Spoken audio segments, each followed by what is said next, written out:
Muy buenas a todos, bienvenidos a Cosas del Básquet, bienvenidos a un nuevo vídeo y una nueva jornada de la NBA, una jornada donde, ojo, porque San Antonio y Nueva Orleans no han fallado, tampoco ha fallado Memphis. Ojo porque vamos a analizar todo esto y además tenemos que tener en cuenta que en el este ya, bueno, pues se han aclarado las cosas, se ha aclarado la situación. Washington ha quedado eliminado con esa derrota ante los Pelicans y por fin sabemos que tanto Orlando Magic como Brooklyn Nets se han clasificado en el séptimo y octavo puesto de la conferencia este. Además tenemos que hablar de ese partidazo que hemos vivido hoy, Boston Celtics, Toronto Raptors, y de las revelaciones que ha hecho hace apenas unas horas Kemba Walker acerca de su futuro y lo que pudo ser en el caso de que no hubiera firmado por la franquicia de Massachusetts. Lo dicho, vamos a ver todo esto y mucho más en el vídeo de hoy, pero empezamos con el primer encuentro de la noche entre Utah Jazz y San Antonio Spurs, un partido donde San Antonio mandó de principio a fin, 111-119,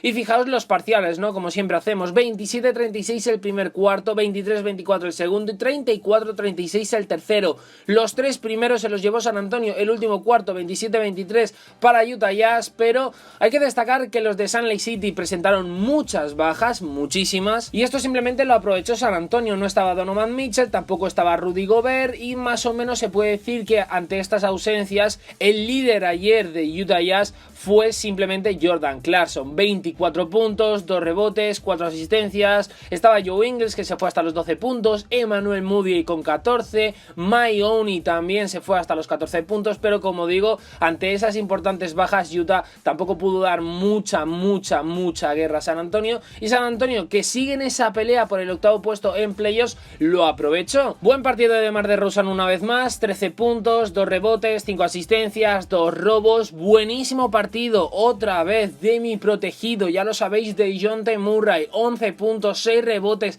6 asistencias, muy buen partido de DeJounte Murray, pero para mí el más destacado, sobre todo por anotación, es nada más y nada menos que Derrick White. Se fue hasta los 24 puntos con 6 rebotes y 4 asistencias, sin olvidar por ejemplo a Jakob Poeltl, que se fue hasta los 19 puntos y 10 rebotes, doble para el jugador de los de Texas. Y como digo, al final este tipo de partidos en donde te enfrentas a equipos que ahora mismo no se juegan nada frente a, por ejemplo, en el caso de San Antonio, que sí que se están jugando, realmente estos partidos los tienen que aprovechar, porque muchas veces estos equipos que no se juegan nada van a presentar numerosas bajas, jugadores que, bueno, pues son muy importantes y no van a jugar simplemente para gestionar esfuerzos y, bueno, pues administrarles de cara a los playoffs. Y San Antonio, Pelicans, este tipo de equipos que todavía están dándolo todo por intentar, bueno, pues clasificarse a la postemporada de la NBA, tienen que aprovechar todas estas oportunidades. Son victorias no seguras, porque en la NBA no hay nada seguro, pero sí que es verdad que hay una alta probabilidad de llevarse la victoria. Y bueno, pues este tipo de partidos que se pierdan, por ejemplo, pues realmente van a doler y mucho, y estos son los que finalmente van a decantar la balanza de si te clasificas o te quedas fuera. Nos vamos al siguiente partido, OKC Thunder 92, Memphis Grizzlies 121, Chris Paul 17 puntos, Dillon Brooks 22, en el aspecto rebotador Hamidou Diallo 8 rebotes, Jonas Valanciunas 11, y en el aspecto pasador Chris Paul 5 asistencias, James Moran 9. Victoria importantísima de mucho peso para Memphis Grizzlies. Ya sabéis que los de Tennessee no habían obtenido una victoria desde que había dado comienzo la temporada regular en la burbuja de Orlando. Hoy por fin la han obtenido ante OKC Thunder. Sí que es verdad que, bueno, pues al igual que he dicho, por ejemplo, en el partido anterior Utah-San Antonio, sí que es verdad que OKC no presentaba tantas bajas ni tan importantes, porque al final contaron con Chris Paul, etcétera, etcétera, pero por ejemplo la baja de Steven Adams, en mi opinión, sí que se notó. Memphis lo tuvo que aprovechar. También quiero decir con esto que sí, OKC presentó la baja de Steven Adams, pero en el bando de Grizzlies no podían contar con esa lesión que ya os conté, con Jaren Jackson Jr., que para mí es súper relevante, y mucho más teniendo en cuenta la aportación ofensiva y defensiva que había hecho el jugador en los últimos partidos. O sea, esto hay que tenerlo en cuenta. Aún así, Memphis, como digo, ha ganado 121-92, y con esta victoria alcanzan las 33, una más que Portland. Y bueno, además es importante porque, bueno, pues ha logrado poner tierra de por medio con respecto respecto a sus perseguidores más inmediatos, aparte de Portland, con San Antonio, con Nueva Orleans, etcétera, etcétera. En cuanto al partido, sobre todo quiero destacar que aunque el resultado parezca que ha sido un dominio de principio a fin por parte de los de Tennessee, nada más lejos de la realidad. Oklahoma empezó mejor, es decir, podemos catalogar como el inicio del partido como susto para Memphis, porque es que sin ir más lejos, OKC empezó con un parcial de 19-37, lo que pasa que, bueno, pues a medida que fue transcurriendo el partido, pasaron los minutos, Memphis entró en dinámica, las sensaciones positivas que nos transmitieron en los primeros encuentros, pese a las derrotas, volvieron a aparecer en la franquicia y bueno, poco a poco Memphis fue remontando, fue distanciándose en el marcador y hasta que se llevó la victoria. Sacramento Kings, Brooklyn Nets, en este partido tampoco me voy a detener mucho, 106-119 para Brooklyn. Si Sacramento lo tenía difícil con esta derrota, y yo creo que una derrota por sorpresa lo tiene aún más difícil. Como digo, 106-119, Bogdan Bogdanovic 27 puntos, máximo anotador de los de Sacramento, Caris LeVert 22 por el bando de Brooklyn, aspecto rebotador Alex Len 11, Jarrett Allen 11 y en el aspecto pasador De'Aaron Fox 7, Jarrett Allen 8. Como digo, realmente si ya lo tenía difícil Sacramento, que empezó mejor con un parcial de 27-24, pero de repente en el segundo se hundieron, 26-39, 29-30 en el tercero, 24-26 en el cuarto. Para mí la diferencia fue, y ya, bueno, pues se hizo irremontable la distancia en el segundo cuarto, o sea, ese parcial a favor de Brooklyn, 26-39. Si Sacramento lo tenía difícil, ahora lo tiene mucho más complicado. Es que empezaron con una mejor situación que los Phoenix Suns y están terminando con peor situación. Vuelvo a repetir, muy mermados por bajas importantes como la de Marvin Bagley, pero yo me esperaba algo más de Sacramento y me esperaba algo más, por ejemplo, de Luke Walton, porque aún así tienes a De'Aaron Fox, tienes, por ejemplo, a jugadores de calidad como Bogdan Bogdanovic y veo que realmente es que ni siquiera puedes sacar un partido hacia adelante como es Brooklyn Nets. Ostras, que es Brooklyn Nets, ¿sabes? O sea, que no tienen, por ejemplo, a Kyrie Irving, no tienen, por ejemplo, a Kevin Durant, están con Caris LeVert y poco más, es decir, Brooklyn Nets también está teniendo ciertos problemas. Se ha clasificado con esta victoria, ahora lo veremos, se ha clasificado con la derrota de Washington Wizards, pero realmente me llama la atención que Sacramento es que para mí ahora mismo no tiene ningún tipo de posibilidades. O sea, matemáticamente todavía puede clasificarse como octavo en el oeste, pero yo por sensaciones y por resultados obtenidos en los últimos partidos, Sacramento no tiene ninguna posibilidad, ninguna, y mucho más comparando con el rendimiento ofrecido de Memphis, que repito, las sensaciones son buenas, los resultados no tanto, pero en general la tónica de Memphis es buena, comparado con Portland ya ni hablemos, y con San Antonio tampoco, incluso con los Pelicans. Así que como digo, por el bando de Brooklyn, obviamente la buenísima noticia es que como Washington ha perdido, ahora lo veremos, el partido contra Pelicans, tanto Orlando como Brooklyn se han clasificado, así que ese objetivo que tenía Brooklyn antes de que comenzara la burbuja,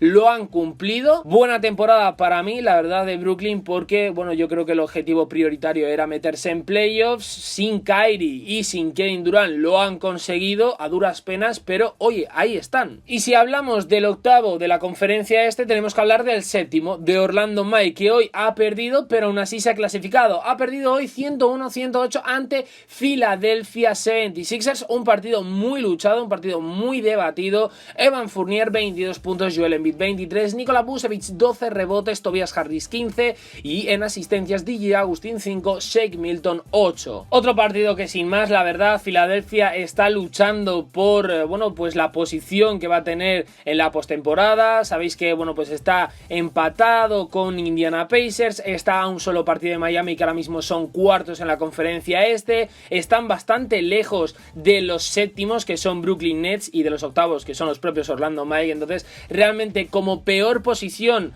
es el sexto para Filadelfia y como mejor podría ser el cuarto, pero visto lo visto con Filadelfia, junto con la lesión de Ben Simmons y teniendo en cuenta el rendimiento, por ejemplo, tanto de Indiana, ojo, porque Indiana a mí me ha gustado, y Miami Heat sobre todo, realmente yo creo que Filadelfia como mucho puede ser quinto, pero no veo a largo plazo quitándole ese cuarto puesto, esa cuarta posición a Miami, la verdad. Y seguimos con el penúltimo partido. Washington ha perdido 106-118, como se esperaba, ante ante los Pelicans. Un partido que sí, el primer cuarto empezó muy bien para los capitalinos, 32-28, pero ya a partir del segundo, Nueva Orleans sin Zion metió el acelerador y no fue rival. Roy Hachimura, 23 puntos, de nuevo máximo anotador de los suyos. Trey Brown, 10 rebotes y Ishi Smith, 10 asistencias. En el bando de Nueva Orleans, Drew Holiday, 28 puntos, Derek Favors, 10, Drew Holiday, 6 asistencias. Además, también quería destacar que en el bando de Nueva Orleans me gustó que varios jugadores superaran la quincena de puntos. Por ejemplo, Drew Holiday se fue hasta los 28, Brandon Ingram 17, JJ Redick 15 y luego, por ejemplo, estuvo muy cerca Frank Jackson con 13, Nicolo Melli 10, Josh Hart también 10 puntos. Entonces, a mí me gustó mucho porque la aportación en cuanto a puntos estuvo muy repartida. Sí que es verdad que obviamente hay focos muy determinados como Holiday, como Ingram, etcétera, pero me gustó mucho eso, ¿no? Que la anotación de los Pelicans no fuese por parte de dos jugadores en concreto, sino que fuese por parte de más miembros. Además, la otra buena noticia por parte de los Pelicans es que han ganado hoy sin Zion Williamson, le han podido dar descanso, pero aquí quiero hacer un breve paréntesis, un breve matiz, porque el otro día, si no me acuerdo mal, vi una serie de declaraciones, no sé si fueron de Alvin Gentry o de algún miembro del staff técnico de los Pelicans, diciendo que le daban descanso a Zion porque si se llegara a lesionar el jugador de los Pelicans, realmente a ellos les matarían, ¿no? Y realmente esto demuestra que tampoco están haciendo lo que deberían hacer. Me explico. Creo que también se están dejando influenciar un poco por el típico qué dirán, en el caso de que si se lesiona Zion les echarán la culpa porque no le han gestionado bien, no le han administrado, no le han sabido llevar, etcétera, etcétera. Y creo que esto es un error. Yo creo que cuando eres cuerpo técnico, entrenador, etcétera, tú tienes que arriesgarte y tú tienes que tomar tus decisiones, tienes que morir con lo que tú piensas, con tus pensamientos, tienes que tener personalidad. Y creo que en el caso de Zion hay que tener personalidad. Si tú crees que es bueno meterle 30 minutos por partido, méteselos. Si realmente Zion se ha perdido más de la mitad de la temporada regular y bueno, ya con el descanso de la burbuja ni hablemos. Entonces creo que ha tenido bastante descanso como para dejarle, pues por ejemplo, 20 o 18 minutos por partido. Yo creo que había que meterle más, siempre y cuando su cuerpo lo permita, pero es que ahí entramos que hay que ser sinceros y tampoco hay que engañar a la fanaticada de Nola, a la fanaticada de los Pelicans. Si Zion no puede jugar por un tema de pesaje, por un tema físico, como ya muchos periodistas en ESPN están afirmando,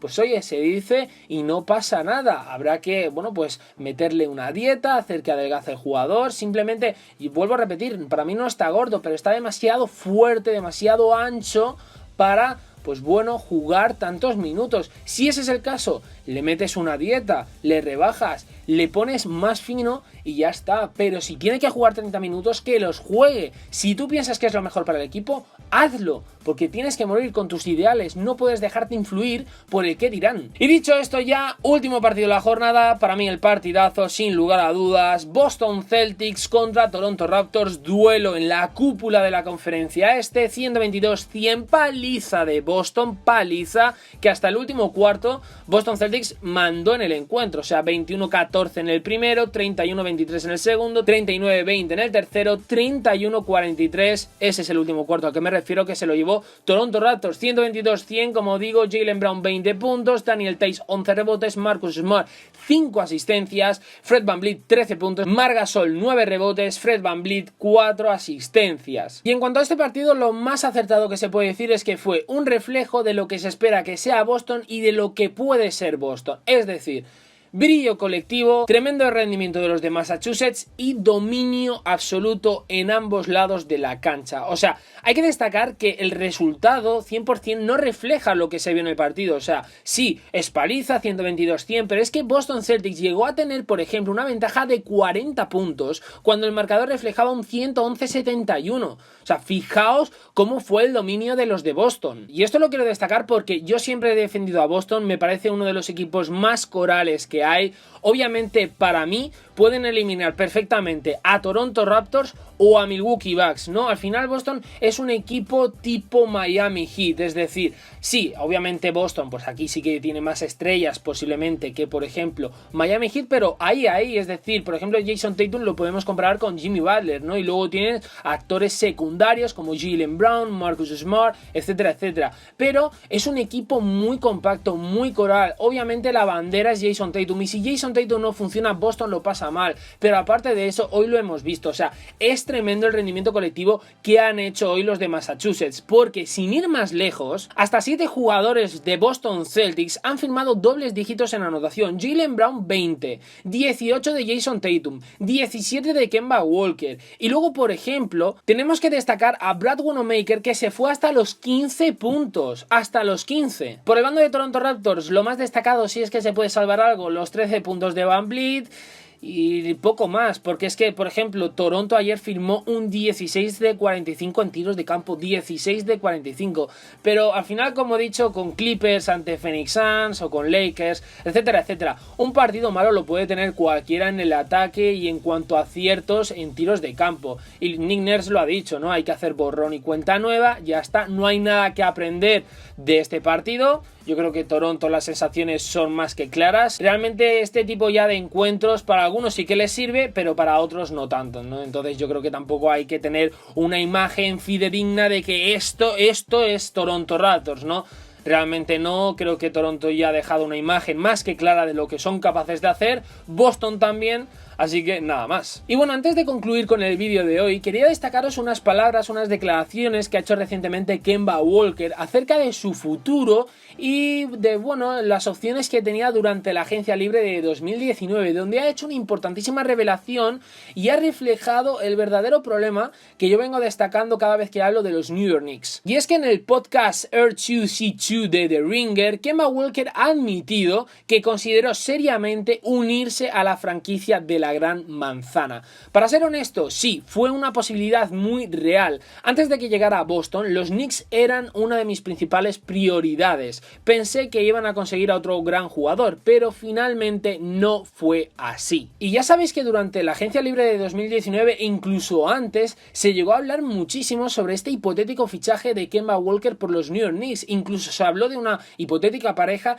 Kemba-KD en la franquicia de la Gran Manzana. Finalmente, como digo, pues al final ya hemos visto lo que ha pasado, ¿no? Nueva York no se ha hecho ni con KD ni con Kemba Walker. Ahora se dice que están esperando y que ven como futura estrella, al igual que hicieron con Zion en la Melo Ball. Veremos a ver qué pasa, pero yo tampoco no veo un futuro muy positivo para los Knicks, la verdad. Pero sobre todo lo que quiero que tengáis en cuenta es que os tenéis que fijar en el verdadero problema de los Knicks, que es la gerencia, es la dirección deportiva. Es decir, hace apenas unas semanas, unos meses, se conoció que LeBron James, cuando se planteó el irse a Miami, Chicago, una de las grandes e importantes opciones que tenía sobre la mesa era los Knicks.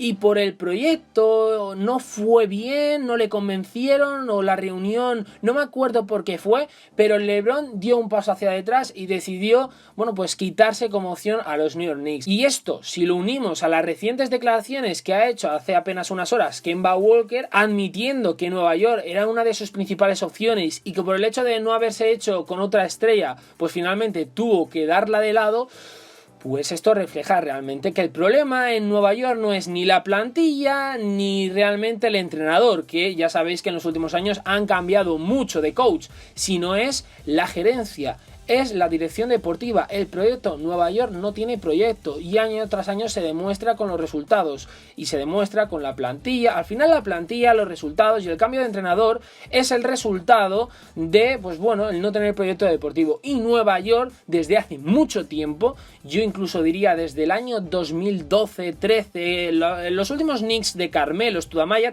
fueron los últimos Knicks con proyecto. A partir de ahí, nada de nada. Y dicho esto, ahora sí, espero que os haya gustado el vídeo. Si os ha gustado, darle like, suscribiros, comentarme qué os ha parecido estas declaraciones de Kemba relacionadas con los New York Knicks, y también comentarme qué os ha parecido las victorias, por ejemplo, de los Pelicans y Zion Williamson de San Antonio, y sobre todo la de Boston Celtics contra Toronto Raptors. ¿Creéis que es un golpe en la mesa de los de Massachusetts o realmente es una victoria irrelevante, ¿no?, que podía haber pasado a favor de Boston como a favor de Toronto? Ponérmelo por aquí abajo y os espero en próximos vídeos vídeos aquí en Cosas del Básquet. Adiós.